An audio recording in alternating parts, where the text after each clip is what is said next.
March for Gaza কর্মসূচি থেকে কী বার্তা দেওয়া হলো? ফিলিস্তিনিদের গাজায় ইসরায়েলি গণহত্যার প্রতিবাদে ঢাকার সোহরাওয়ার্দী উদ্যানে মার্চ ফর গাজা কর্মসূচিতে বিপুল সংখ্যক মানুষের সামনে ঘোষণাপত্র পাঠ করা হয়। এতে গাজাবাসীর পাশে থাকার প্রতিশ্রুতি সহ বেশ কিছু ঘোষণা এসেছে। ঘোষণাপত্রে ইসরায়েলের সঙ্গে সব ধরনের চুক্তি বাতিল ও সম্পর্ক ছিন্নের আহ্বান জানানো হয়েছে। পাশাপাশি 4টি স্তরে আলাদা দাবি ও অঙ্গীকার তুলে ধরা হয়।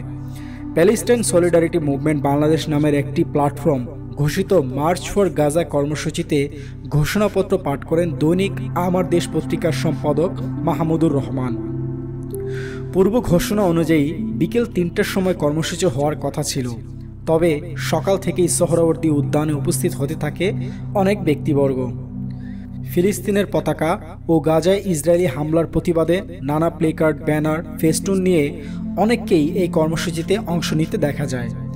এই কর্মসূচিতে অংশ নেওয়া ব্যক্তিদের হাতে থাকা প্লেকার্ড ও ফেস্টুনে ফিলিস্তিনি ইসরায়েলি গণহত্যা বন্ধ, ইসরায়েলি পণ্য বয়কট, আমেরিকা ও ভারতকে বয়কটের আহ্বান জানানো দেখা যায় অনেককে।